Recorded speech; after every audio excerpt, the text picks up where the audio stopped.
Petro dijo que se había arrepentido de haber invitado a gobernar a sectores con lo que habían perdido, ¿cierto?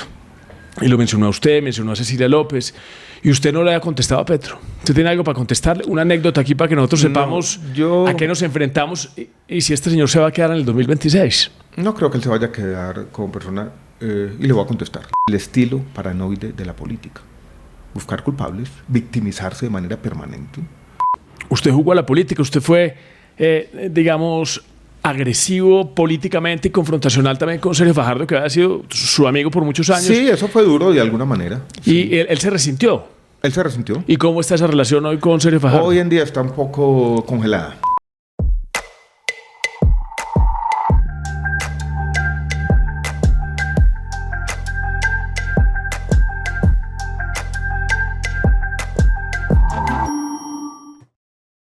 Bueno, estamos en otro episodio más de La Tertulia Política, ahora con Alejandro Gaviria.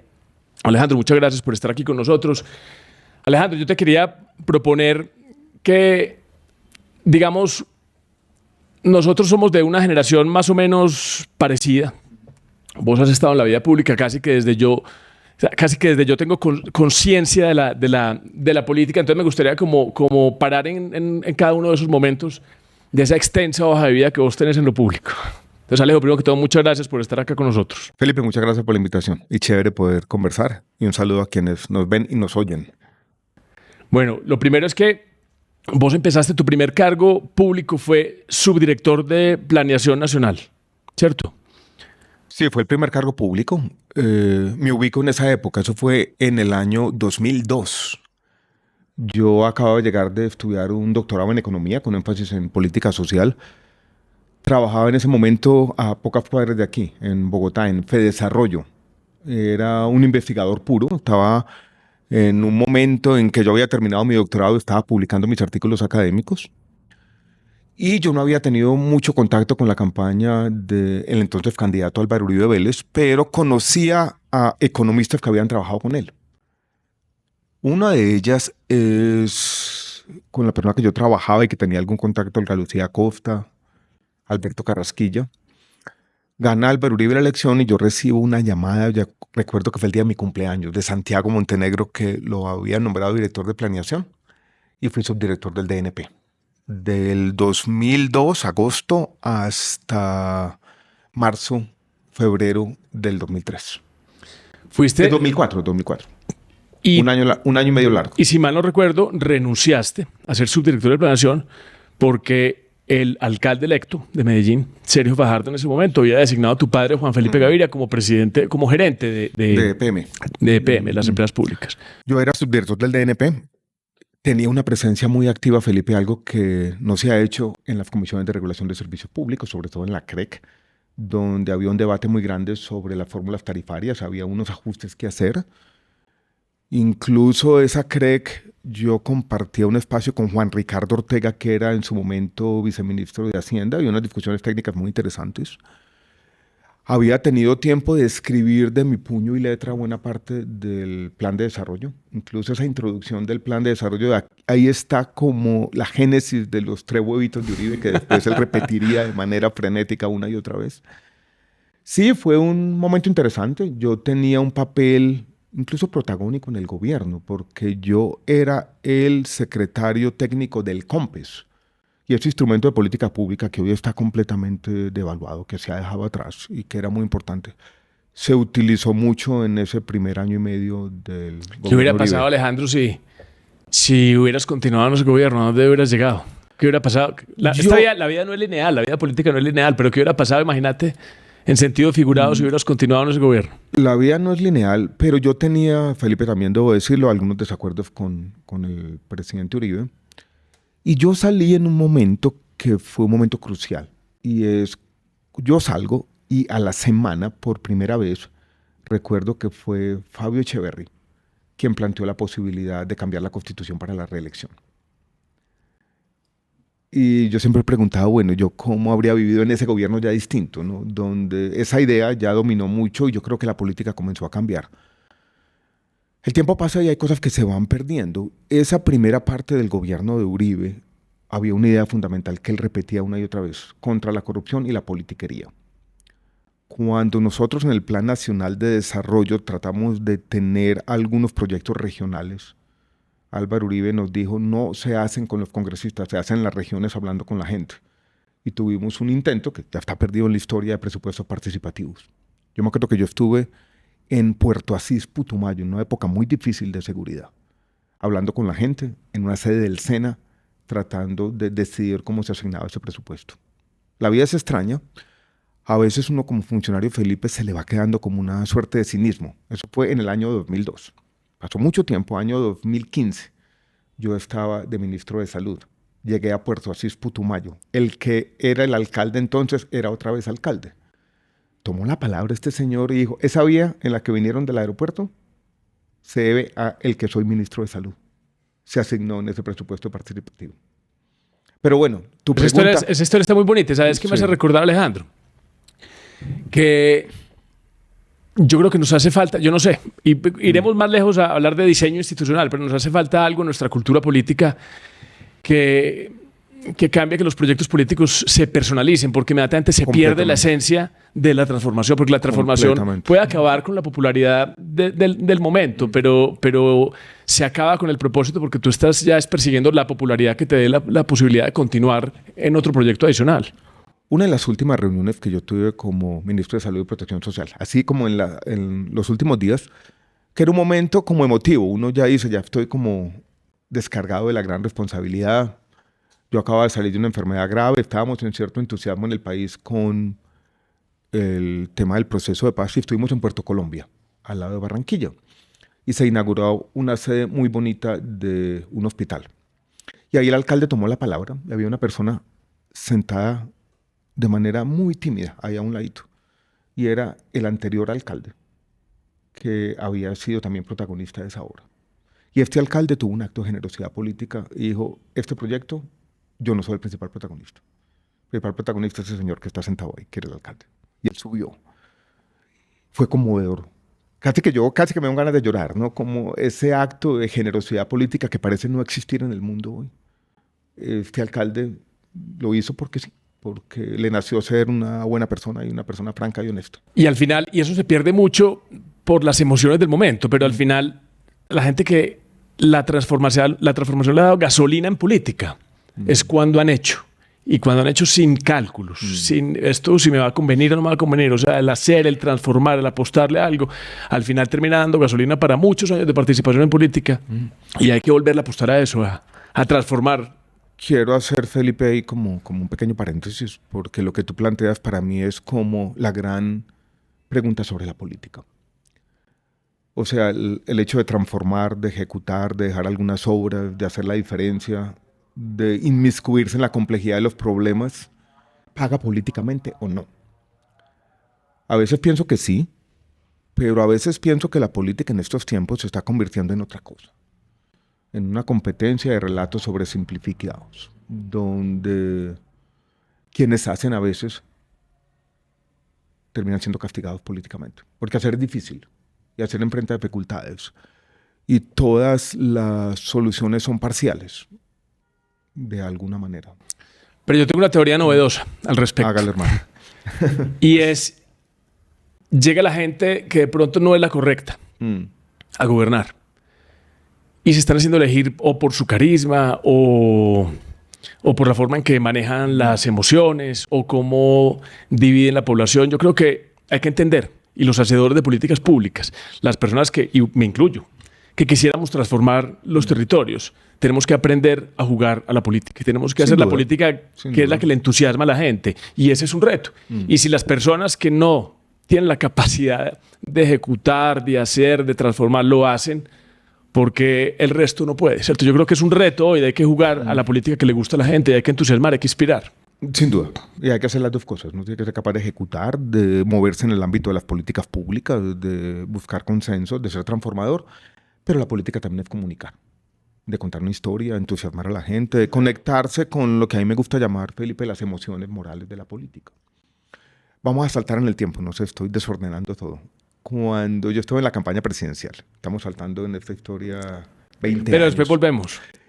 Me di cuenta muy rápidamente, habitando eso que se llamó la coalición Esperanza o Centro Esperanza, que no estábamos conectados con las emociones morales de ese momento. Desde el tercer mes, yo dije, va a ser difícil. Veía que era imposible. Pasaban cosas como esto. Yo daba una entrevista, o Sergio Fajardo daba una entrevista y Gustavo Petro daba una entrevista. Y yo miraba después el número de vistas en YouTube. Las de Petro, 200.000, 300.000, las nuestras, 20, 30.000. O sea, había una desconexión que también tiene que ver con un hecho que no siempre uno puede planear. O sea, las emociones morales de la política, los sentimientos políticos cambian en el tiempo. Y ese momento después de la pandemia, después de las movilizaciones, era muy particular y la gente quería el cambio a secas, y el cambio tranquilo o el reformismo democrático, la búsqueda de consensos. Esa idea del cambio que ha sido la mía, el liberalismo, podemos llamarlo de esa manera, no estaba conectando en ese momento. Pero yo quiero lanzar una opinión y es que tal vez empieza a prevalecer la idea de cómo ganar y cómo encontrar la forma de entusiasmar y se vuelve y se pierde autenticidad y propósito, ¿cierto? Sí. Y es, y mire lo que pasó con Uribe, y mire lo que pasó con Petro. O sea, ¿con qué arrancó Uribe, cierto? Con el 2% y fue presidente en esa primera ocasión. ¿Cuántas veces intentó Petro? 3, 4 veces intentó ser presidente. Entonces, hay un péndulo, efectivamente. Hay un péndulo y uno tiene que estar conectado con eso. Pero uno no lo puede buscar. Yo siento que al final... ¿Lo puede buscar? No lo puede buscar. No lo puede buscar, eso, digo yo. Yo pienso exactamente Yo siento que lo al mismo. final puede que la opinión pública se encuentre con lo que uno verdaderamente siente, y eso es una cosa que uno no puede controlar, pero uno debe ser, yo creo que siempre muy fiel a esos principios que son de los que uno quiere ser vocero. Yo estoy plenamente de acuerdo. Lo que quería decir era eso. A veces buscarlo perdiendo la autenticidad es imposible. Y hay un momento en que lo que uno representa y lo que uno es y lo que quiere ser en política y lo que uno es en la vida también, que eso se manifiesta en la política, se conecta con la opinión pública. Hay otros momentos en los cuales trágicamente eso no ocurre y hay que aceptarlo también. Y eso es parte del camino. Y aquí hay que entender que de pronto la consecuencia es muy corta y que las posibilidades en un gobierno, inclusive, uno no puede hacer todo lo que se soñó. Ese no puede ser el camino. Yo creo la meta. Yo creo que el camino en la política de pronto es la parte importante, más que esa consecuencia, esa última consecuencia, ese pináculo al que todo el mundo aspira. En la política y en la vida. Yo creo que a mí me gusta repetir una frase y es: la vida no es la que uno se imagina, sino la que aprendemos a querer en ese camino, ¿no? De acuerdo. Vea, para que avancemos, pero avancemos desde el pasado. Para que avancemos desde el pasado. Lo Entonces, desordené.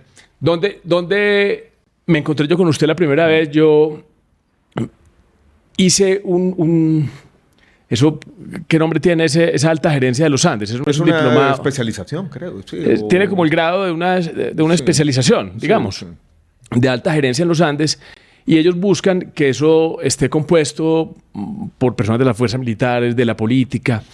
Yo había sido empresario, yo fui empresario por más de 23 años y yo me reencontré ahí con Fico, con el que había conocido hace muchos años en una cosa que se llamaba Universitarios Haciendo Nación. En un movimiento, para quitarle la palabra cosa, sí. En un movimiento que se llamaba Universitarios Haciendo Nación, me reencontré en alta gerencia en los Andes. Y veíamos coyuntura económica, y usted era el profesor de coyuntura económica. Sí, yo creo, Felipe, fuimos alumnos suyos. Eso fue, yo me acuerdo bien de esa clase, fue en el Club Campestre de Medellín, si mal no sí, recuerdo. ahí era que creo se veía la clase. Que eso fue, hermano, el tiempo pasa rápido e inexorable. 20 años por ahí, eso fue 2005, 2006, 2007 por ahí. Un poco menos, yo creo que 2009, si no estoy mal. Bueno. Y yo daba esa clase sobre coyuntura económica, pero haciendo mucho énfasis en lo social, en pobreza, desigualdad. Y ahí me leí yo ese libro de Uribenomics, ¿cierto? Donde está toda esa opinión suya, esas diferencias con el gobierno Uribe. Lo que pasa, las anécdotas que usted nos contó son muy valiosas, no las conocía. Sí. Pero bueno, desde ese Uribenomics, ese fue su primer libro. Ese fue mi segundo libro. Yo había escrito uno antes con un título pésimo, que yo no sé cómo vendió el libro. Se llamaba Del romanticismo al realismo social y otros ensayos.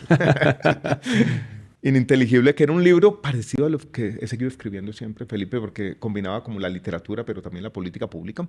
Y Uribenomics es una especie de segundo volumen de ese libro, de ese primero. Recolectaba o incluía algunas de las columnas que ya había escrito en El Espectador, que eran como mini ensayos alargadas, y tenía una visión escéptica, crítica en algunas dimensiones del segundo gobierno de Uribe, sobre todo. Entonces, sí, eso fue por ahí. 2009. Pero ese disenso que es tan importante para construir en política, ¿cierto? Que la gente diga, hombre, esas anotaciones pueden ser ciertas, incorporémoslos, y eso es lo que hace lo que nos hace tanta falta hoy. donde la división es casi que imprescindible para poder avanzar. Te voy a contar otra anécdota de política pública que era, en parte estaba allí en ese libro, Uribenomics. Cuando yo entro por primera vez, gobierno Uribe, subdirector del DNP, una de las primeras discusiones y presentaciones que tuvimos fue sobre un programa que había heredado Uribe del gobierno Pastrana, que se llamaba Familias en Acción, que era de subsidios, regalar plata a las familias. A Uribe no le gustaba. Su primera reacción, no me gusta. Después, con la gente del Banco Mundial, se tuvo una conversación, se mostró las evaluaciones que se habían hecho sobre efectos positivos de esas transferencias condicionadas. Y Uribe decidió que sí, que iba a dejar el programa y lo íbamos a evaluar. Después le fascinó el programa. Y eso tenía implicaciones políticas. Entonces era un poco eso, es decir, qué era lo que estaba dando el programa, cómo el programa tenía un sentido transitorio primero, se estaba volviendo permanente, cómo estaba cambiando la estructura de un estado de bienestar que se estaba construyendo en Colombia en esa época. Eran esas discusiones sobre política social. Pero vea qué contradicciones. Uribe, ¿cierto? Que supuestamente estaba en otra esquina ideológica, apoyó y fortaleció el programa de Familias en Acción. Y yo lo oí a usted en estos días en una charla con Jorge Iván González, que fue director de planeación de Petro, sí, hablando de lo contrario. Mío de gabinete, sí. Hablando de lo contrario, que había que desmontar el programa de Familias en Acción, sí, chistoso porque se había vuelto ya no temporal, sino que se había vuelto permanente, ya no era una política de choque y ese dinero había que utilizarlo de manera masiva a proyectos que de verdad ayudaran a que la gente trascendiera esas brechas que hemos venido sosteniendo históricamente sin poder trascenderla realmente. Que es una crítica que también ha hecho Cecilia López, y yo estaba en ese momento cuando el programa iba a dejar de ser transitorio, se iba a convertir en permanente, cuáles eran los diseños institucionales, cómo se iba a focalizar, esa discusión que todavía la seguimos teniendo, ¿no? Bueno, entonces más adelante yo seguí asistiendo inclusive a esa coyuntura económica a dos cortes posteriores. Yo iba a coyuntura económica que usted era el profesor, y a coyuntura política que era Rafael Nieto, y me gustaban mucho porque uno se mantenía enterado de la coyuntura. Rafael Nieto hacía la política, ¿o qué? Se me había olvidado. Y al mismo tiempo yo estaba en ese momento en el negocio de la salud. Yo tenía un negocio de productos farmacéuticos, de materias primas, ¿cierto? Para la industria farmacéutica. Sí. Y usted asistía como economista a ese foro farmacéutico y también daba unas charlas que yo recuerdo mucho, hablando como del diagnóstico y de que todas las salidas que tenía ese sector, un sector que venía con muchas dificultades, tenían que ser económicas. Y vea cómo es la vida. Hubo otro foro. Yo, cuando era ya director de planeación, Federico se convirtió en alcalde de Medellín. Yo fui estuve en esa primera parte del gobierno como director de planeación, armando el plan de desarrollo. Todavía tenía la empresa, yo no participaba en ella, pero asistí al foro farmacéutico. Y ya usted era ministro de Salud. Le tocó después de tanto diagnóstico. Probablemente 2013. Yo participé varias veces como decano de la Facultad de Economía de los Andes, porque yo había salido del gobierno de Uribe. Primero fui profesor y después fui decano. Fui 6 años decano. Y de ahí pasé al Ministerio de Salud en agosto del año 2012. Esos foros eran a mitad de año, probablemente nos encontramos allí en 2013, en junio de 2013. Es muy probable, es muy probable. Entonces le tocó ejecutar lo que usted ya se había planeado, ¿cierto? La vida le puso ese reto. Y yo creo que el sector de la salud, yo creo que para eso para nadie es un secreto, la salud de Colombia estaba funcionando muy bien. Yo intenté buscar ese índice, el Health Economic Index, porque yo me acuerdo que seguíamos mejorando en una cantidad de temas de cobertura, de gasto, de bolsillo, pero no encontré que hubiera registros desde esa época. O sea, cuando usted tomó el ministerio, podríamos saber dónde estaba Colombia ubicada en ese momento como en ese ranking mundial. Había un ranking que había hecho la Organización Mundial de la Salud, que no volvió a hacer, que era quizás el más preciso de todos, donde Colombia salía en el lugar número 22, Felipe, y eso era... Cuando usted tomó el ministerio en el 2013. Sí, cuando yo tomé el ministerio, pero era un ranking que venía de algunos años anteriores. El país había avanzado. El presidente Uribe había hecho un gran esfuerzo en aumentar la cobertura, sobre todo del régimen subsidiado. Pero algo había pasado desde el año 2008, Felipe, y es que con la sentencia de la Corte Constitucional T760, y el país había tenido como una segunda etapa que fue callada, y es cómo incorporar las innovaciones tecnológicas a un sistema de salud muy abierto y generoso, garantista, y se había hecho de manera desordenada. Básicamente se había el sistema de salud había adoptado, voy a decirlo de esta manera, una regla implícita. Todas las tecnologías, todos los medicamentos están incluidos a cualquier precio. Al precio que fije o el operador farmacéutico o la EPS o el laboratorio. Y eso había generado una crisis. Yo entro a lidiar con esa crisis, que fue una de las tantas crisis financieras, compleja. Esa crisis había tenido varias consecuencias. Una de ellas que había diezmado el patrimonio del Fondo Público de Salud, que era el FOSIGA en ese momento. Y como la plata se le había acabado al FOSIGA, el FOSIGA había empezado a glosar cuentas. Y esas glosas representaban unas cuentas por cobrar tóxicas para muchas EPS. Entonces había que resolver una crisis financiera casi del libro de texto. Había corrupción también, ¿cierto? Había unas cuentas hubo corrupción que no también, eran, que no se eran exageró reales. las primeras noticias de corrupción porque se habló de 4 billones o algo así. Después se dijo, no, cuando vinieron los fallos fiscales en firme fueron 15, 20 mil millones. Hubo corrupción al interior del ministerio. En los últimos años del gobierno Uribe, 2 o 3 personas incluso fueron condenadas por eso. Me tocó esa crisis difícil. De esa crisis, de la solución de esa crisis, sale, Felipe, la regulación de precios de medicamentos. Cuando se dice no es a cualquier precio, vamos a comparar los precios de los medicamentos en Colombia con los de 22, 23 países de referencia. No tiene sentido que Colombia pague precios de medicamentos mucho más altos que en Canadá, que en España, que en Francia, que en México. Y fue una política que le ahorró billón, un poco más al año, al sistema de salud. Logró cierta estabilidad financiera. Pero fue difícil para mí también, Felipe, porque esa crisis había generado muchas noticias y un problema de legitimidad, que yo creo que el sistema de salud de Colombia arrastró desde entonces. Y comenzó de manera muy intensa en esa época esa narrativa de que en la salud todo se lo roban. Y eso no es verdad. Y uno tiene que ser capaz de tener esa capacidad de discernimiento, de decir, ¿dónde está la corrupción? ¿Cuáles son las causas? Vamos a combatirlas. Pero también reconocer que el sistema de salud de Colombia hace 1 millón largo de atenciones todos los días y que hay gente que trabaja bien. Y este no es un sector donde toda la plata se lo roban. O sea, reconocer el trabajo de la gente, eso también fue mi función. Y yo quiero hacer un paréntesis ahí, porque uno siempre es buscando el ejemplo práctico y creo que aquí lo encuentro. Y es, alguien me decía de manera muy sabia que la derecha y la izquierda casi que ni siquiera tienen que verse representadas en la ideología, sino inclusive en la forma como uno se viste o en lo que uno dice. Y usted es de derecha o usted es de izquierda. Sí. Y la gente necesita rápidamente etiquetarlo a uno. Y yo sostengo que la izquierda y la derecha no le aportan soluciones a casi ningún problema.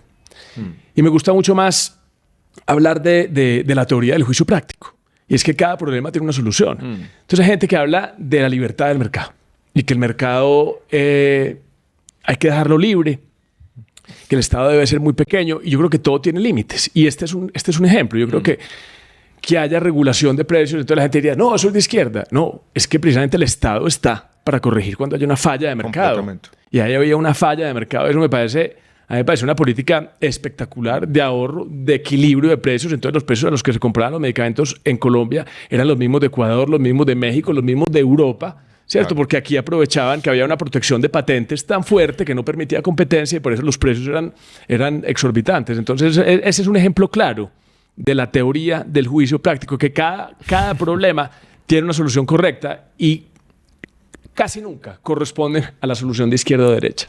Para interesante lo que dices. Todavía hay cuentas en redes sociales libertarias que dicen los problemas actuales de medicamentos tienen que ver con la regulación de precios, que nada que ver. Porque además era una falla de mercado típica, Felipe, es un monopolio. O sea, ahí no había competencia y el Estado en muchos de esos casos era el único comprador. O sea, yo tengo una persona que es un monopolista, yo soy el comprador, o sea, hay un monopsonio, hay lo que llaman un monopolio bilateral, porque voy a permitir que ese monopolista con una patente me cobre a mí un precio 2 veces más el de España. Si yo soy el único comprador y tengo una capacidad de negociación. En España es un negocio rentable. Sí, exacto. Entonces no le estábamos quitando el mérito a la economía para que no pudiera, ese oferente no tuviera el impulso para seguir permanente en la oferta, ¿cierto? Yo creo que no se interrumpía la oferta y la demanda. Te voy a contar una anécdota. Era por el año 2016. Yo ya llevaba 4 o 5 años como ministro de Salud. Estamos en Santa Marta en un foro de un gremio que es el gremio de los hospitales públicos de la salud, que se llama ACESI. Y yo era el ministro y estaba en el último panel.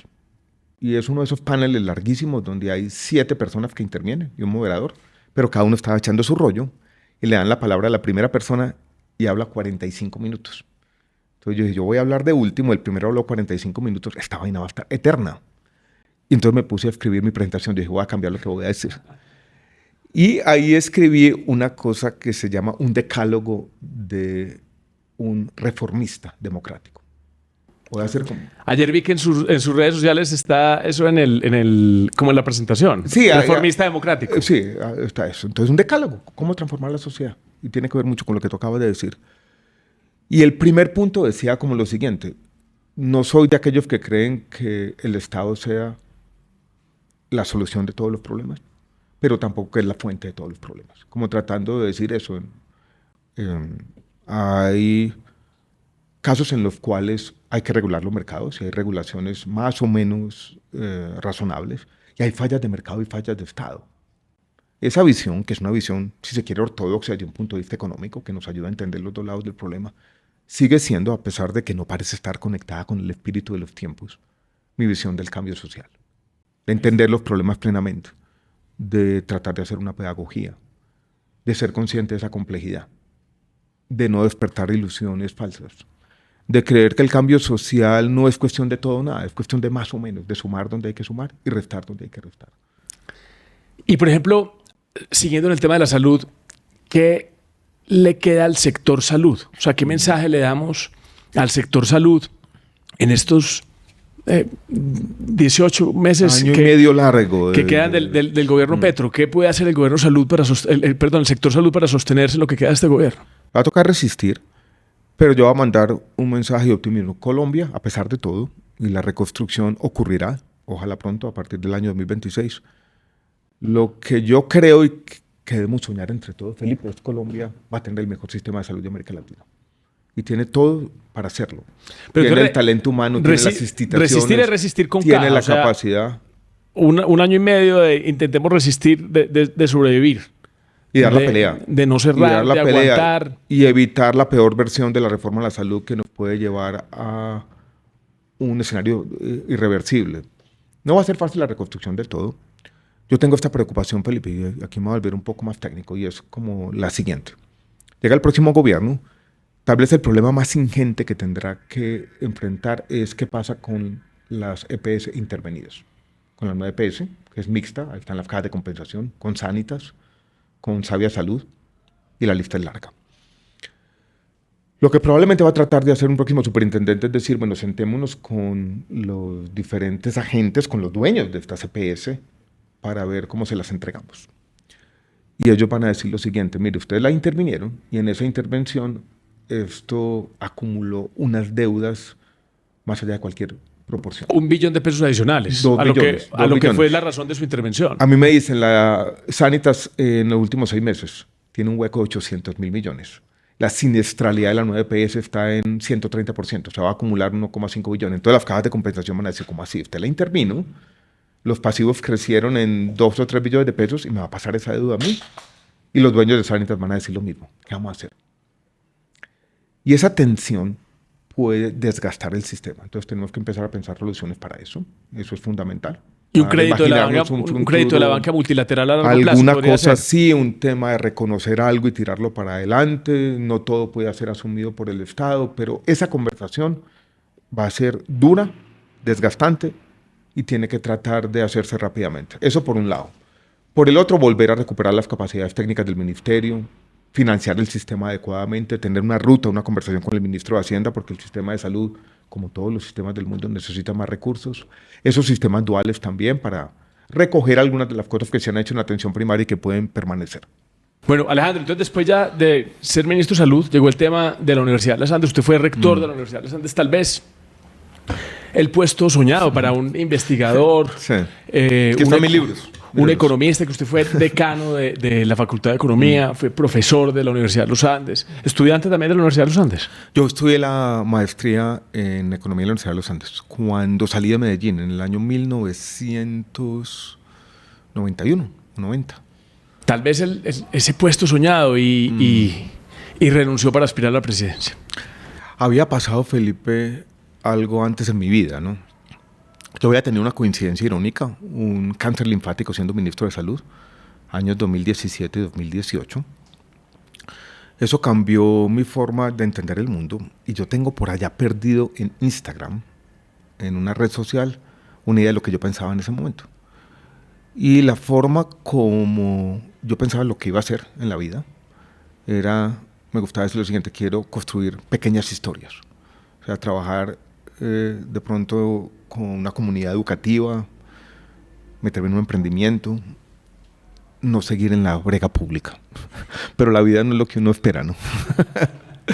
Entonces terminé el ministerio y trabajé por un tiempo en un centro que había creado la Universidad de los Andes, que se llama el Centro de Objetivos de Desarrollo Sostenible, y me metí en estos temas de desarrollo sostenible, que yo había tenido una curiosidad, pero no me había metido a profundidad, y ahí surgió el tema de la rectoría. Y la rectoría fue una rectoría pandémica, me tocó sobre todo la pandemia, eso es lo que más recuerdo. Difícil, interesante. Lejos de los alumnos, ¿cierto? Que yo creo que... Lejos.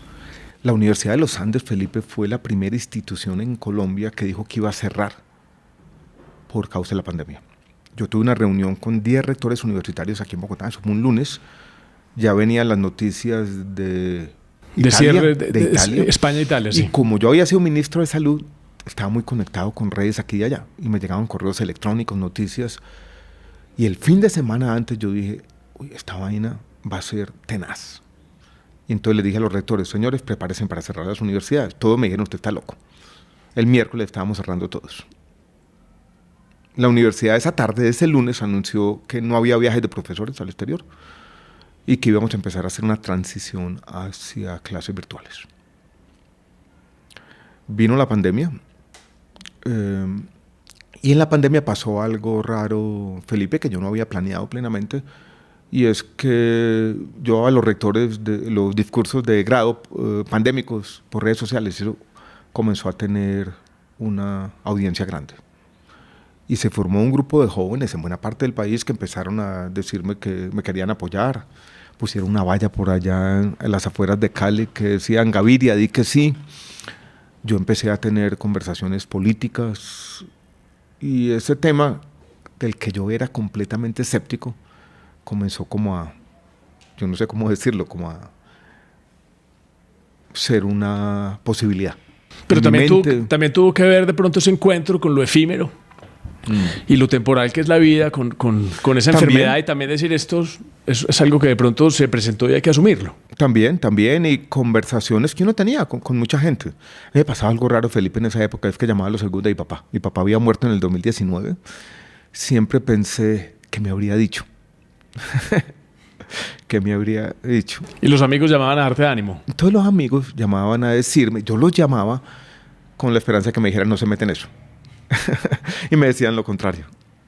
Hágale. Sí, o le tocó. Pero bueno, entonces esa candidatura, que a mí me dio mucha alegría escuchar que usted iba a ser candidato presidencial, tuvo muchos contratiempos. Muchos. Empezando el tema en los Andes, ¿cierto? Que había un rumor de que había un incumplimiento, que usted se sí, había el tema de los Andes comprometido fue complicado porque yo tenía un periodo de 4 años, pues, y a los 2 años largos lo dejé. Muchos de los miembros del Consejo Superior me habían dicho, incluso había una entrevista de Carlos Enrique Cavalier reciente, donde él me dijo: hay muchos rectores de los Andes, buenos políticos hay muy poquito, hágale. Entonces tampoco fue que una gran ruptura, pero también partes de la comunidad académica lo vieron como una traición. Hay que decirlo claramente, y uno en eso tiene que ser autocrítico, y yo sabía que era una decisión problemática en ese sentido. Bueno, y después llegó la invitación. Entiendo que Ingrid Betancourt hizo mucho para que usted sea parte de esa coalición, y después en un debate, en el que yo me vi ayer para refrescarme para esta conversación, en un debate lo increpó usted porque usted había tenido acercamientos con Germán Barón, ¿cierto? Que era de Cambio Radical, no me acuerdo si era senador en ese momento o ex senador. Y lo increpó que porque habían hecho un compromiso, que no iban a estar con la clase política tradicional, lo increpó en público. A mí me gustó mucho su respuesta, pero ahí empezó de pronto una ruptura en esa coalición de la Centro Esperanza. Quiero volver sobre ese tema porque es interesante y yo creo que es relevante para lo que viene en esta elección. Y yo entro por firmas, pero en esa época había la idea, que quizás sigue estando ahora, en la elección, de que el centro tenía que unirse, y tenía que unirse en una consulta. Mi idea inicial era ir por firmas tener mi candidatura consolidada y llegar a la primera vuelta. Pero surgió esta idea que no nos podíamos todos dispersar y yo entro a la coalición Centro Esperanza y se presentó una especie de tensión permanente. Y es, ¿qué pasa si yo recojo apoyos políticos? Y empezó una especie de escrutinio. Yo tenía una sede aquí en la 72 con séptima, grande. Me acuerdo que había casi que un pintor había hecho mi rostro, estaba puesto allí. De esas cosas que dan un poquito oso en la política. Y yo me encontré con Germán Barón en un restaurante. Él dijo, no, quiero ir a su sede y que hablemos de política. Y hablamos de política, yo lo conocía a él en el Congreso. Y él me dijo, lo quiero apoyar. Entonces yo le dije, hermano, grabemos un video. La sede tenía 2 pisos, había como unas cajas en el primer piso que habían llevado los jóvenes con diferentes frases. Y grabamos el video. Y ese fue La manzana de la discordia. A mí me pareció injusto. Yo les dije a mis compañeros en la coalición Centro Esperanza, si una persona como Germán Barón no puede ser parte de nuestra historia política, vamos a perder. Y lo que yo encontré como respuesta es, no importa perder. Como una especie de purismo político que sigo sin entender. Y el purismo político entendido de esa manera, Felipe, no sirve para nada. Sirve para que las personas que lo están ejecutando moralmente se exalten a ellos mismos, pero yo creo que falta una responsabilidad política esencial. Y usted jugó mucho la política. Usted jugó a la política. Usted fue, digamos, agresivo políticamente y confrontacional también con Sergio Fajardo, que había sido su amigo por muchos años. Sí, eso fue duro de alguna manera. Sí. Y él se resintió. Él se resintió. ¿Y cómo está esa relación hoy con Sergio Fajardo? Hoy en día está un poco congelada. Hace rato no lo veo. Yo di una entrevista y en parte fui duro también porque creo que yo llamé esa actitud un poco de que nadie se nos puede unir. Narcisismo moral. Y recordé en esa época un texto muy famoso de la ciencia política ya de Max Weber, que él decía, un político tiene 2 responsabilidades. La una llamaba como la ética de los principios, sí, de alguna manera yo creo en unas cosas y no voy a traicionarle, pero la otra es una ética de la responsabilidad, porque si usted se aferra a los principios, pero no entiende las complejidades del mundo político, pues nunca va a ganar. Y como nunca va a ganar, está renunciando a la posibilidad de transformar la sociedad, que es la razón por la cual está aquí. Entonces hay una especie de equilibrio que se tiene que buscar de manera permanente. Y yo sentí que esa coalición Centro Esperanza, no sé, no le importaba competir verdaderamente para hacer la diferencia, sino hacer una declaración de principios. Y eso me parecía que no estaba bien en el fondo. Y pasó lo que pasó, nunca nos pusimos de acuerdo, fue una especie de final triste de esa aventura política para todos. Yo siempre me sentí jugando de visitante también, Felipe Allino. ¿No se sentía cómodo allá? No me sentía cómodo, Y eso, de pronto, me pongo yo a pensar, Alejandro, y eso habrá tenido que ver en su decisión, porque de pronto se sintió que ya no pertenecía allá, en su decisión de haberse unido a ese gobierno de Petro, en ese primer gabinete. Hay un rumor por ahí de que yo ya había hecho una alianza con Petro y que por eso yo estaba así. Eso no es verdad. Yo nunca conversé con Petro, nos encontramos en algunos de los debates. Hay una foto en Barranquilla, un debate donde yo estoy con Petro y con Francia Márquez, pero es una foto esa que se toma uno después de un debate.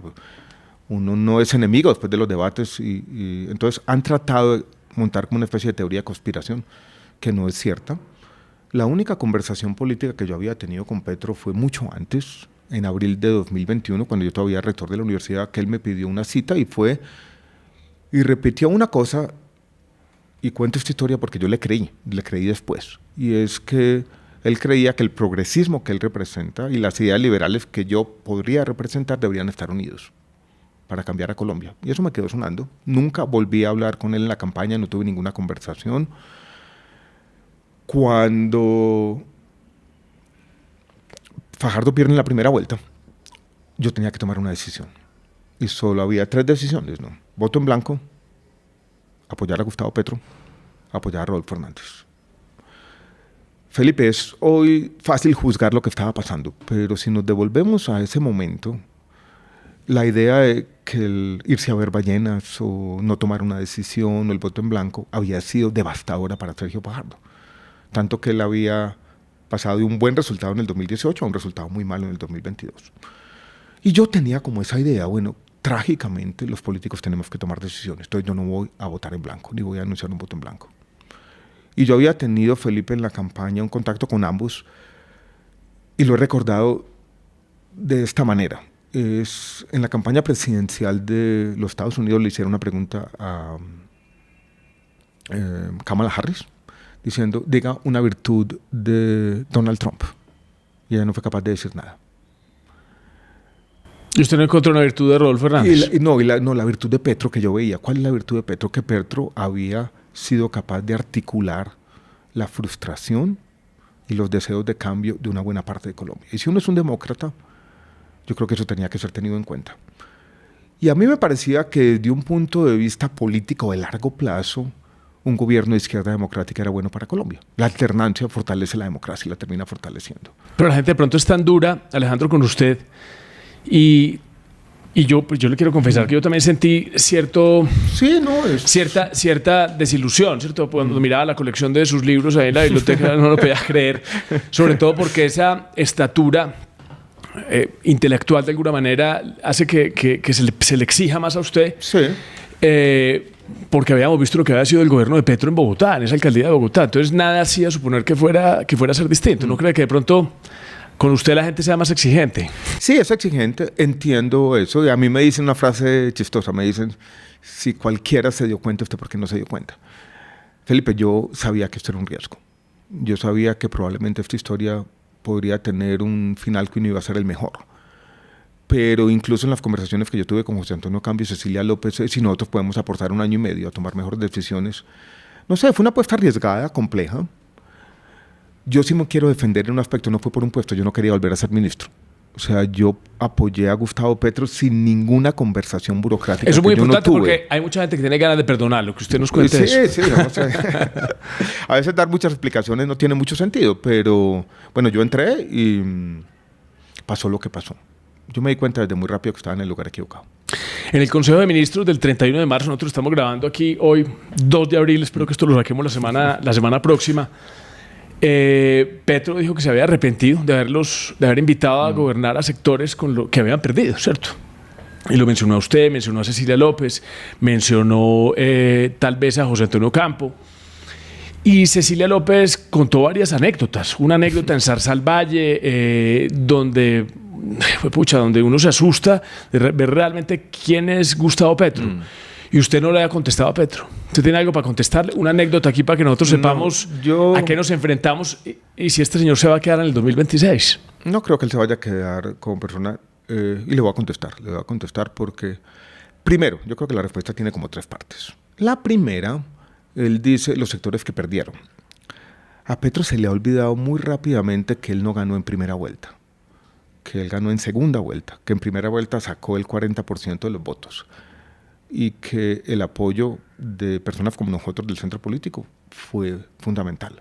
El video que yo grabé apoyando a Petro, en X solo lo vieron 7 millones de personas y que eso tranquilizó mucha gente y que eso necesitaba de parte de él flexibilidad programática. Es decir, estos señores no vienen simplemente a ser notarios de mi programa de primera vuelta, porque ese programa de primera vuelta no ganó.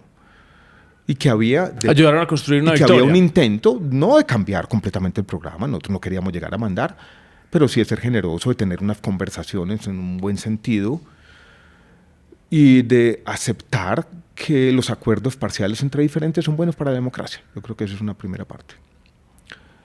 La segunda es que yo creo que esa idea del gabinete plural fracasó por culpa de Petro. Él fue intransigente en muchas de las cosas, pero mi respuesta más política es la siguiente. Él dice que fue el peor error que ha cometido. Y nosotros 3 tenemos una trayectoria política impecable. Peor que Olmedo, peor que Sneiter Pinilla, peor que los escándalos de corrupción repetidos aquí y allá, peor que la destrucción del FOMAC y los escándalos de corrupción de la Fidoprevisora. Eso no tiene sentido. La conclusión, yo no quería dañarle, me parece que es un momento que hay que dejar ahí y es importante para que la gente lo escuche, pero ya como opinión, yo quisiera yo siento que él está metiendo la culpa de los problemas de caja y de desorden en el gobierno a personas que ya no están en ese gobierno. Yo siento que es una excusa simple y que le ayuda en su retórica, porque vi que después todo el tiempo estuvo hablando que José Antonio Campo había recogido unos impuestos y los había trasladado del 23 al 24, una cantidad de cosas que no son para los que conocen, sino para la gente que cree que es que no lo han dejado gobernar y que sigue haciendo las cosas bien. Lo mismo en el tema de salud. Yo creo que él quiere formar un relato conveniente. El hecho cierto de la reforma de salud es que el sistema sí ha tenido problemas siempre, pero los gobiernos siempre han tenido la voluntad de resolverlos. Y el desfinanciamiento de la UPC, el caos que ha creado en las EPS intervenidas, en particular en la nueva EPS, la destrucción del sistema de salud de los maestros por todas las decisiones que ha tomado en el FOMAC y la destrucción de las capacidades técnicas del Ministerio de Salud son los principales causantes de lo que está ocurriendo. Y él va a montar una historia paralela. Se va a aumentar, él tiene casi que de libro de texto, Felipe, eso que los estadounidenses llaman el estilo paranoide de la política.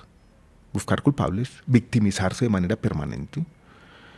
Y hace una cosa interesante en ese estilo paranoide y es que él idealiza el enemigo. O sea, hay una gran conspiración donde estamos metidos todos, ¿no? Los tecnócratas, la econometría, la matemática, todos son enemigos, ¿no? Es cierto. Bueno, entonces yo lo escuché a usted también en esa charla que le contaba, donde estuvo Jorge Iván González, estuvo Juan Daniel Oviedo, estuvo José Manuel Restrepo. Una que hicimos en la Escuela de Ingeniería de Antioquia. En la Escuela de Ingeniería. Yo lo escuché y creo que es la segunda vez que lo escucho decir lo mismo. Y es que Colombia sí tenía una fortaleza institucional. Unas instituciones fuertes que de pronto no permitían que alguien se pudiera quedar a la fuerza en el poder.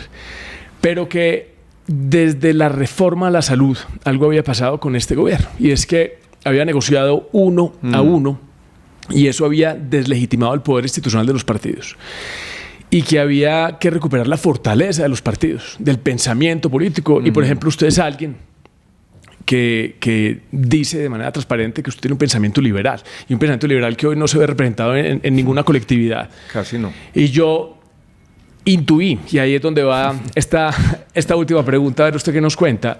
Y dije, Alejandro va a aspirar a la presidencia y va a aspirar representando al Partido Liberal, y eso va a ser una mezcla de los partidos políticos, del centro, de la opinión. Ahí hay algo interesante. Alguien me dijo, no, él va a aspirar al Senado, él ya se reunió él va a aspirar por el nuevo liberalismo. Entonces, a ver, ¿en cuál de las dos disyuntivas estamos? Todavía no he tomado una decisión, Felipe. Estoy en esa. Yo creo que puedo esperar un ratico, hasta julio, agosto.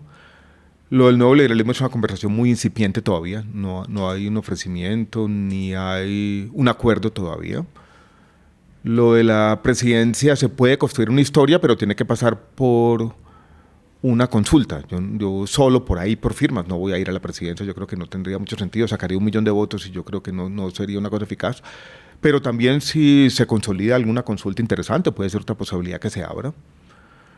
Me parece, y lo dije hace poquito, que ser precandidato presidencial es tal vez una de las posiciones más desprestigiadas en este momento en Colombia. No es una forma como de rebusque sofisticado. Entonces yo también he tenido como cautela en eso, de no sumarme a una lista como de 70, como que cada persona, sino más bien hacer un trabajo previo y estar ahí. Pero no he tomado una decisión. Yo creo que es temprano. Yo cuando tomé la decisión la vez pasada es el equivalente a agosto de este año, cuando salí de la universidad. Esto apenas se está consolidando. Pero yo voy a ser una figura política relevante en esto que viene. ¿No vas a dejar de estar por fuera de la conversación pública? No voy a estar, no la voy a dejar. Porque Alejandro, bueno, muchas gracias. Yo voy a pasar a unas preguntas un poquito más personales. Hágale, hermano. Y hay una que yo siempre hago del tema de los libros. Y yo le quería contar algo a usted que me ha cambiado a mí la vida. Sí, señor. De un libro suyo, de Palabras Pendientes, y el tema de Joaquín Machado de Asís. Ah, sí. Porque yo creo que yo estudié Derecho por lo mismo. Yo creo que yo fui director de planeación por lo mismo, por intentar cambiar el estado de las cosas a través de una ley, de un decreto, de un plan. Y yo me vi reflejado en eso, en esa frase, de ese afán de nosotros y yo creo que es simplista y facilista, reformar fácil, en una hoja y con una ley. Y lo que hay que transformar realmente es la cultura. Y eso me ha hecho pensar desde eso que conversábamos nosotros, de que hay que jugar a la política porque las transformaciones tienen que ser culturales. Y las transformaciones culturales más fuertes son con hechos. Y una política pública no importa su diseño, importa es que impacte en la gente, que la gente lo reclame, y eso es lo que lo convierte en una política pública de largo plazo. Entonces, le quería dar gracias por esa... Sí, es... Por esa siquiera frase tenemos que... las palabras. Hay este escritor del siglo XIX brasileño, no muy conocido en Colombia, Joaquín Machado de Asís, y tiene un cuento sobre eso, ¿no? Sobre, uno podría decirlo, la crítica al exceso de confianza en las leyes para transformar la sociedad. Y es como un cuento de unas arañas, ¿no? Un científico que las mira cambiando y cambiando y cambiando y cambiando, y hacen una ley y después hacen la contraria y hacen la contraria, y cada discusión de la ley está acompañada de este entusiasmo y los discursos grandilocuentes, hermano, y no pasa nada. Sí, entonces, me pareció interesante. Sí. Yo siempre pido esa recomendación del libro, pero ese me pareció espectacular. No sé si usted tiene otro para dejarnos ahí para nuevas enseñanzas. Sabe que hay una frase que me gusta decir ahora con respecto a las leyes, que viene de la lectura de ese cuento. Cambiar leyes es importante, pero trabajar de vez en cuando también lo es, ¿no? O sea, como uno se va al Congreso a discutir una ley y todo, y se le va toda la energía y no pasa nada. Voy a recomendar otro cuento de Joaquín Machado de Asís para que lo lean. Y es uno de esos cuentos que debería estar casi que en todas las oficinas de los congresistas de Colombia, de todos los políticos. Se llama El Alienista. Y El Alienista es un cuento sobre cómo una persona, en este caso un psiquiatra, se toma el poder. Y la ausencia de mecanismos de defensa de la sociedad ante un embate autoritario. Cómo somos débiles y cómo esos mecanismos de defensa que existen se van debilitando. Y cómo el miedo y a veces la pasividad hacen que el autoritarismo gane demasiado fácil. Y ese libro parece una especie de artículo académico porque describe, Felipe, incluso la trayectoria dinámica. Y comienza lenta, va subiendo y tiene un momento donde la gente despierta. Y hay una especie de resistencia. Entonces, este embate autoritario cae un poquito. Pero después hay tradiciones en esa resistencia y la persona que quiere acabar con una democracia tiene un segundo aire. Y ahí empieza rápidamente. Y viene la destrucción. Algo parecido a lo que está pasando en Estados Unidos. Exactamente. Muy parecido a lo de los Estados Unidos. Muy parecido a lo de los Estados Unidos. Y es una advertencia para Colombia también. Y será fácil de conseguir porque... Se consigue en muchas partes. Yo creo que si alguien pone El Alienista en Google, debe haber una versión gratis por ahí en PDF. Bueno, ¿y a usted le gusta la música? A mí me gusta la música. Me gusta oír música... Pues cuando estoy, por ejemplo, escribiendo. Pero una canción, una canción que a usted lo inspire o que lo represente. A mí me gusta mucho el vallenato. ¿Y cuál vallenato lo inspira, lo representa? Este es el vallenato que... Esto es Alejandro Gaviria, esta canción. Me gustan varios. Me gusta uno de Diomedes Díaz que se llama Fantasía. Ese me parece chévere. Sombra Perdida, El Binomio de Oro. Me recuerda esos momentos de Medellín, por allá, de esa época. Bueno, tantos años ya en Bogotá, desde el 91. Desde el 91, yo viví en Estados Unidos del 94 al 2000, 4 años haciendo mi doctorado en la Universidad de California, en San Diego, en el sur de California, y 2 en Washington, D.C., trabajando en el Banco Interamericano de Desarrollo. Llegué aquí y ahí vino nuestra trayectoria, un poco... Entonces, para no ponerlo usted en una disyuntiva de Medellín o Bogotá, frijoles o ajiaco, ¿cuál es la comida favorita? No, frijoles de sobra, y sí, no tengo ninguna disyuntiva, sí, completamente. Alejandro, muchas gracias, hombre. Fue una conversación muy chévere. Te agradezco mucho. Hermano. Y muchas gracias a ustedes por escucharnos y por vernos.